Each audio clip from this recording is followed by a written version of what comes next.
One time, one time. She's got to be. Hello, everyone, and welcome to another episode of the High Earning Housewife podcast. I'm your host, Ashley Empowers, and thank you so much for tuning in to our new series, Empower Hour. Empower Hour is a series where we're sharing the stories of women who are thriving in their entrepreneurial endeavors while stewarding their home and business. Today, I'm so excited to be interviewing Melony Armstrong. She is a social entrepreneur and a hair braiding pioneer. She faced many barriers in her industry, and I'm really excited for her to share her story on how she got to where she is today. I want to take a quick moment to say thank you to Stand Together for sponsoring today's episode in support of the launch of Charles Koch and Brian Hook's new book, Believe in People. The book contains personal stories from social entrepreneurs like Melony on how they are making lasting change within society by believing in building up their communities. So today we're going to be diving deep into Melony's story on who believed in her. And our hope is that you join the challenge by sharing your very own personal story on who believed in you on social media using the hashtag Believe in People. Welcome, Melony. I'm so happy to be speaking with you today. Thank you. It's exciting to be here. Yes. Well, can we start off by you just sharing a little bit about yourself and your business and how you're doing with everything that is happening in the world? Sure. So, as you mentioned, I am a hair braider. That at least that's how I started out. I've owned my business, Naturally Speaking Salons, for 21 years now. We initially opened in 1999. Prior to then, I did attend college. I was a psychology major, and while I was in college, I actually got married, and my husband had 2 children from a previous marriage. So there I was trying to juggle college life, married life, and being a ready mom. And so it was tough, to say the least, but my interest began to turn more toward being a mother and a wife. So my interest in school began to fade, and I decided that, I needed to figure out what I was going to do with my life, because if I was gonna, not have a college degree, then I needed to, know what was going to be next for me. So during this time, I was just trying to figure things out. And by nature, I would say I've always been bent toward entrepreneurship. And so in the process of thinking what I could do entrepreneurially, I was also having some personal issues with my hair. And I tell that story because this kind of catapulted me into deciding actually what I wanted to do. So my hair was damaged. It was, I was not happy with it. And I decided that, in this whole process, I decided that I wanted to get it braided in order to give it a break. Yeah. At the time, there were no professional hair braiding salons in my city. And the nearest options I had was to travel to Memphis, Tennessee, or Atlanta, Georgia, to, get it professionally braided. Of course, there were people in my community that braided, but in my estimation, it wasn't professional. It wasn't what I was looking for at the time. So I ended up finding a stylist in Memphis, Tennessee, which is 90 miles from my city. And I made the trip to Memphis to get my hair braided. I arrived at the salon, and the stylist began braiding my hair. And exactly 50 minutes later, she was finished. And she turned my chair to the mirror to show me my hair. And it was like, I just had this, just this epiphany moment. It was like a light bulb had came on and the whole room had just, lit up. And I was just thinking, wow, I look amazing. And, it only took her 50 minutes. Wow. So I paid her, and on my way out the door, I just couldn't help notice there were at least, 3 to 5 more people waiting to receive services from her. So when I got in the car, my husband actually drove me to the appointment. So when I got in the car and we were on our way back to Mississippi, I began to think, what just happened? Okay, I made an appointment to get my hair braided. I sat in the chair. 50 minutes later, she was finished. I got up. I paid her $75. I walked out of the door. At least 3 to 5 more people were waiting on her. I was thinking, oh my gosh, this is the light bulb moment. I want to be a professional hair braider. And it was just like immediately I began to put the pieces together. I was like, there's not a professional hair braiding salon in my town. If I was having issues with my hair, so are so many other women. And they were looking like I was for professional services, again, that weren't offered in my area. And it was like a no-brainer to me. Even though I did not know how to braid at the time, I figured that there were too many pictures in magazines of the types of hairstyles that I, envisioned on myself. And I just said, well, I know robots didn't braid, didn't do these styles. So I just need to find whoever these people are who created these hairstyles and say, hey, would you teach me how to braid like that? Yes. So, in what year was this? So this was like 1995, the end of 94, 1995. Yeah. So this is way before YouTube hair tutorials and Way, things yes. of that nature. So your trajectory to getting your hair done, that makes sense for that time frame. So once you made the decision, okay, this is what I want to do, I see people lining up for these type of services, I can bring them to my town, which is Tupelo, Mississippi. Is that correct? Right. Yes. So what was your next step? So my next step, I look back now, it just seems like I just had this crazy idea, but at the time it made perfect sense to me. And my next step was to find someone to teach me how to braid hair professionally. Now, mind you, again, this is 1995. This wasn't even heard of. So, but I just had hope. I can't really explain it. I just had hope. So with that hope, it ended up getting me, I ended up taking a trip to Atlanta, Georgia, and I attended a Brunner Brothers hair show. At that Brunner Brothers hair show, I mean, it was just like this. I ended up finding someone who was a professional hair braider. Wow. Who was just now starting her own classes, and she was launching her first hair braiding class that the summer after I attended that event. And that was in Atlanta? That was in Atlanta. So you had to commute to Yes. invest in yourself to take the class? Yes. And so after you took the class, you were equipped with the tools to go back to Tupelo and begin braiding, or did you need to practice? Did you just jump right in? No, definitely needed to practice. So the class was a 2-day class. And I like to also add, it was $1,200. So we're talking 1995 braiding class that's 5 hours away from where I lived, and it was $1,200. And I really did not have income at the time. And that's another story. I don't know how much time we have, but that's a very interesting story in itself. So I take this class, I've completed it. I get back to my city, and now it's all about practicing because you basically have to, practice the craft in order to perfect the craft. Absolutely. So I did that for 6 months. And after 6 months, I felt confident enough to begin to launch out and to proposition people to braid their hair. And I started with family members.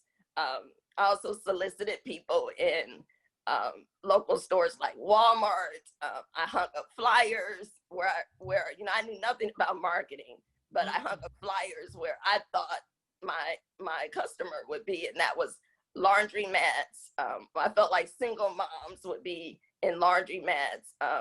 I posted flyers in beauty supply stores. So yeah, that's how I started. And I think that that just shows so much about your work ethic, your initiative, your creativity to just go out there and do it. So, do you remember how much your first client was back then that you charged them? Yes, so it's very interesting because I figured if I learned how to braid professionally from a professional master braider, then I should charge professionally. So my first client, I charged them $200 to do micro braids. In the 90s. Yes. That is incredible.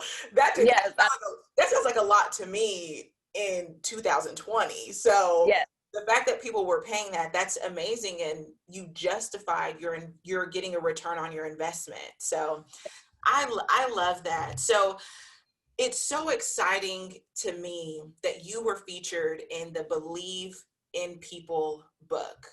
Will you share how you got involved in Stand Together in the Believe in People movement? But actually, let me backtrack, because let's put a pin in that question, because one thing I want us to get into, because I've been researching you, your story is absolutely fascinating. You did all of that to learn how to hair braid. You started getting your clients and clientele. Can you talk about the barriers that you faced and how you overcame them? Yes. So the barriers were, they were just stacked up against me from the beginning. First off, once I decided that this is what I wanted to do, again, the first thing that I needed to do was to actually learn how to braid. So that was my, kind of look at that as my first hurdle. So once I accomplished that, then my next step was to actually begin to, practice my craft. So 6 months after taking the class, I started practicing my craft. Not long after that, getting business, and I was actually braiding out of my house, and I have a family, I'm married, and our house was really small, so it was getting cramped, it was getting inconvenient for my family to watch TV, etc. So now I decided I wanted to actually have a bona fide business, a brick and mortar. And so that was my next hurdle. So I accomplished that. And then one of the next barriers was I'm sorry, Ashley, let me back up. The next barrier was to legally be able to have that brick and mortar. And that's when I began to contact the Mississippi State Board of Cosmetology to find out what the steps were to do that. And this is when I learned that in order to, at the time, have a braiding business in Mississippi, that I had to have a full 1,500-hour cosmetology license. And initially, that did not sound strange to me. It was the next answer to my question that sounded strange. And my question was, so what will I learn as far as hair braiding? Because I was thinking, oh my goodness, I'm getting ready to expand my knowledge base by going to cosmetology school. So I was all for that until I was told, we don't teach hair braiding. We don't teach anything about hair braiding. And I thought, wow, that's interesting. So I have to go get this license in a area where I'm going to, pursue. However, you don't teach anything in this field. I thought that just didn't even make sense. Exactly. And especially because you were so laser focused on what you wanted to do, investing time and money into something that wouldn't move the needle in your business. I understand how that would be a no-brainer. So what did that process look like for you eventually being able to have a hair braiding salon? Because I know that it was a legal battle. Yes. So that process initially looked like a lot of phone calls back and forward to the Mississippi um, Board of Cosmetology saying, listen, guys, I don't want to do cosmetology. I just want to open a hair braiding salon. You don't have anything else you can offer me. Finally, I was offered to get what's called a wigologist license, which still had nothing to do with hair braiding. I was told that I could get this license because it involved the application of synthetic and human hair. I really think they just made up. They kind of fitted me into this box, so to speak, because I was calling so much. And I think someone actually said, you know what, she's not going to stop calling. So we need to come up, with something sensible to tell her next time she calls. So I eventually went on and got the wigologist license. It only took, I think the wigologist license only took 4 months. And it was like, I think it took 3 months and it was 400 hours. So I completed that. That enabled me to open my hair braiding salon. Okay. And I know since you've been able to open it, it now is legal in Tupelo for people who don't have cosmetology licenses to hair braid. Is that correct? That is correct. So your efforts open that door for other people. And I was seeing that, is it correct that even today there's still areas that are limited to having a cosmetology license in order to braid? Oh, yes. Yes. That is still very true in many other states. Okay.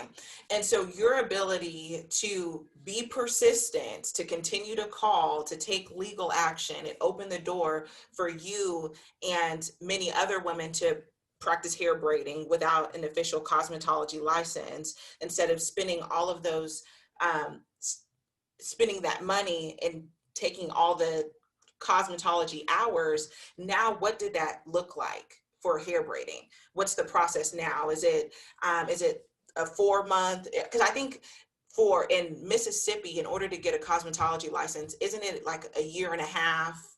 Yes. What now is the process if you want to be a hair braider?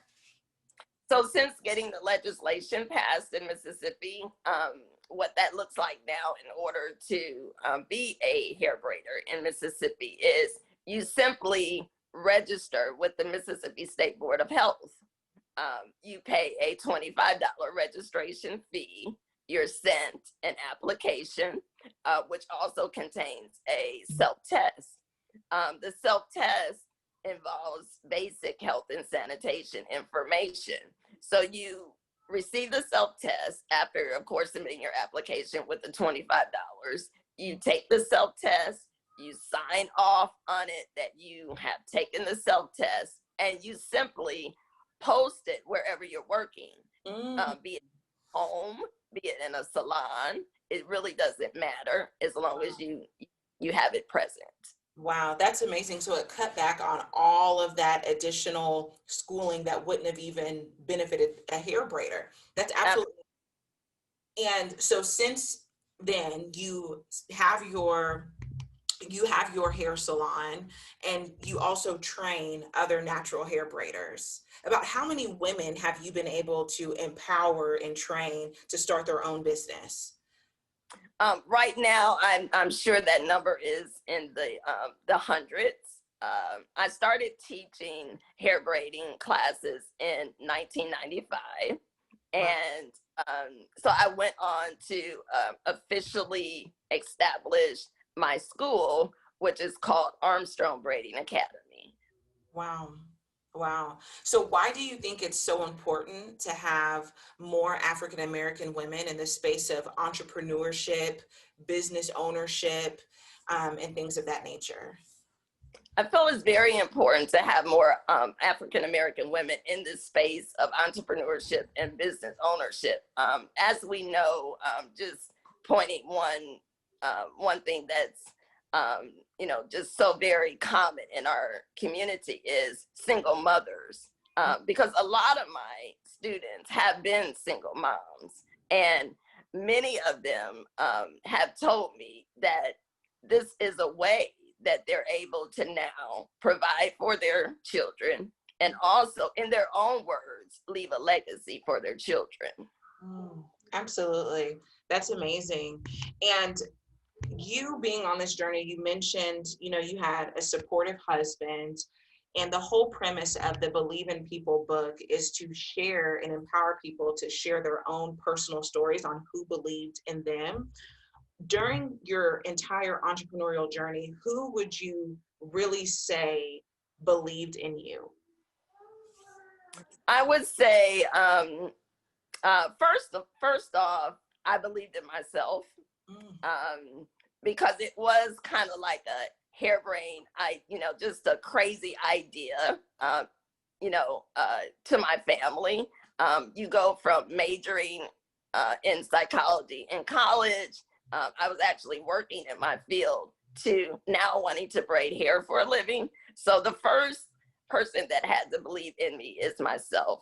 And I would say the second person was my husband, because, I just wasn't letting up. I was, as you mentioned, I was focused. I knew with every fiber that was in me that this is what I wanted to do. And as a matter of fact, I felt that it was not only what I wanted to do, I felt like it was what I was supposed to be doing. Yeah. And I love that, because with all the barriers and setbacks you faced, it's like you had a real drive to keep pushing, which has opened the door for hundreds of other women to be in a position of, to make an honest living, which is a beautiful thing. And I can relate to you, when you say your husband is a person that really believed in you and gave you that extra confidence to keep going. Because as a fellow entrepreneur myself, one of the people after believing in myself is my husband. So I can 100% relate to that. So it sounds like your entrepreneurship journey has been very rewarding. Has your business been affected by the pandemic? I would say that my business, yes and no. It has not been affected. I'm sure as many other small businesses have been affected. There's something about hair that just brings people together. I think, in a pandemic or not. So one of the things that's very special about hair braiding and what I do, I also specialize in locks, is that these are styles that can be maintained for basically prolonged periods of time. So unlike some of the more traditional hairstyling options that require more frequent salon visits, fortunately, what I do, salon visits they can be far and few in between, and your hair still looks good. So because of that, very interestingly, my business, since the lockdown, I should say, since salons reopened, my business has actually increased, because people have seen that one of the best hairstyles that you can have in such a crisis is braids and locks. Wow. No, I as an African-American woman, I totally understand. And there were times throughout this, like the lockdown period, where I had braids. So it was very much Yes. So I 100% can relate to that. So now that, viewers are hearing and listeners are hearing how you have experienced positive results of you believing in yourself and also your husband believing in you, how are you paying it forward?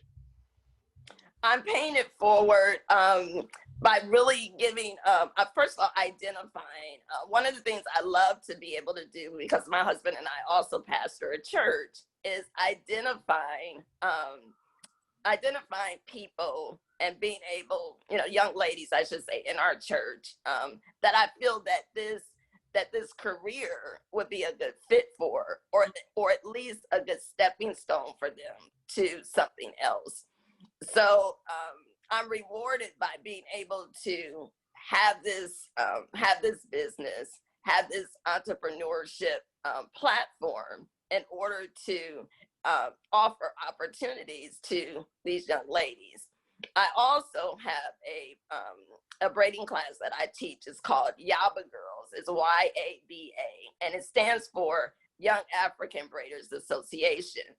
And where I came up with this is my husband actually came up with the name, but the concept came from teaching young women how to braid in my classes, and I began to see that many of them came into the class not knowing how to braid, which wasn't strange because I didn't either. But what was strange to me was they lacked the basic concepts of braiding. That was strange to me. And when I began to inquire with questions as to why this was, I began to see things like, okay, when they were 5, they weren't playing with baby dolls. They weren't braiding baby dolls' hair. Maybe they were a tomboy. Maybe they, and it was like the younger generation. They were into more on their tablet. on their tablet, electronics. And so this really began to frighten me, to say the least, because just through my little efforts, I should say, that I was putting forward trying to, teach, I began to see that braiding, if we don't get a handle on this in our community, can become a lost art. And the detriment to that, among many things, is that I witness other ethnic groups, I'll put it like that, standing by, waiting to scoop this up to benefit and economically empower their communities. And so I said, I can't let this happen. And I made it my priority to teach as many Black young girls as possible how to braid. So my classes actually start at 5 years old. I've had them as young as 4. Yes.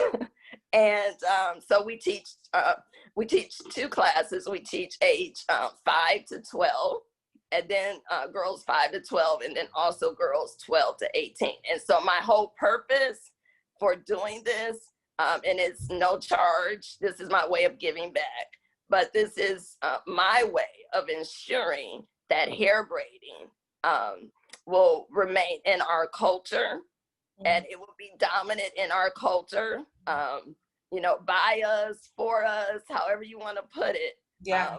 But that's one of my ways of giving back. Yeah, I love that. My daughter she's 4 years old, and she's at this stage where she's braiding her own hair. We got her a doll head, and she's calling it braids, but they're really twists. But Right. Now I'm actually going to take some time to kind of show her, the 3 strands and how to braid.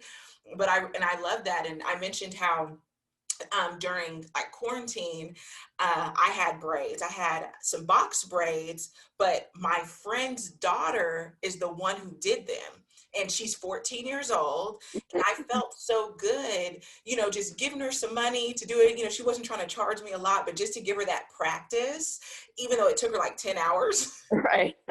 She did a great job. It took forever, but it really is important. I love how you're giving back in that way to young girls that are learning how to braid.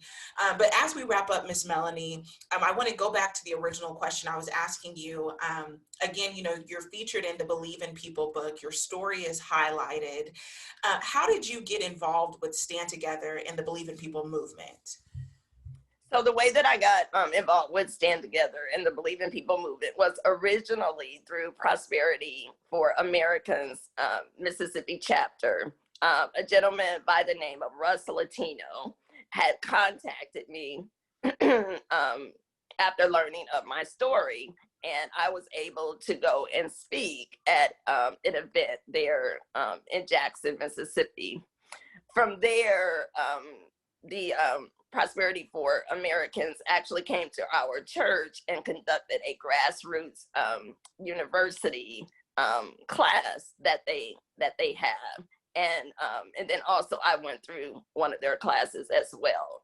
And then last year, and then also, I'm sorry, I was also involved in an occupational licensing reform bill here in Mississippi with Americans for Prosperity. So Russ Latino, who was the president of Americans for Prosperity, went on to join Stand Together in DC. And so from there, we had a conversation about how I could come alongside Stand Together and partner with them and the movement in which they were involved in getting pushed forward with Stand Together. Absolutely. That's amazing.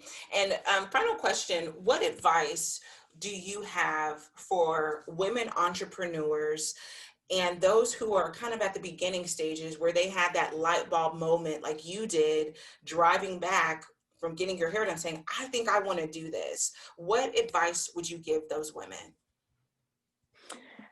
The advice I would give women entrepreneurs who have this, light bulb moment idea is that never think, first of all, that your idea is too crazy.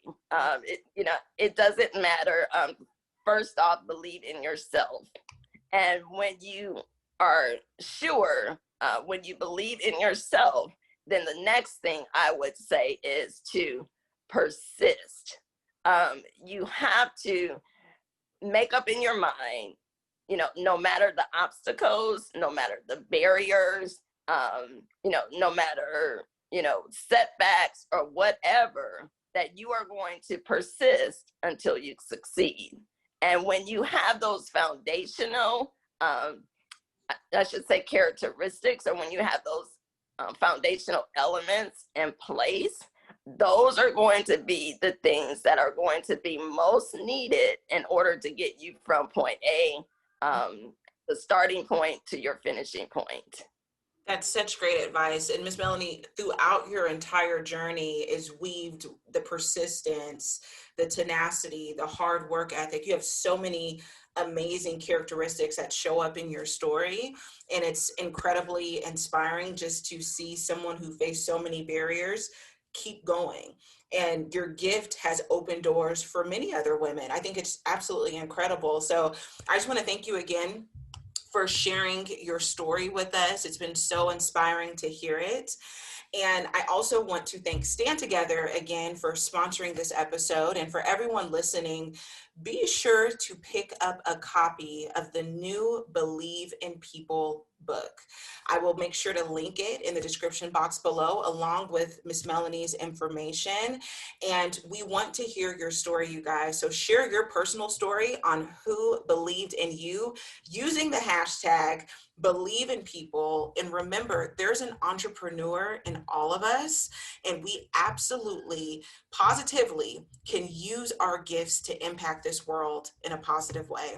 Ms. Melony, thank you so much. If people want to just kind of follow you, keep up with your journey, or if anybody's in the Tupelo, Mississippi area, can you let us know where they can find you?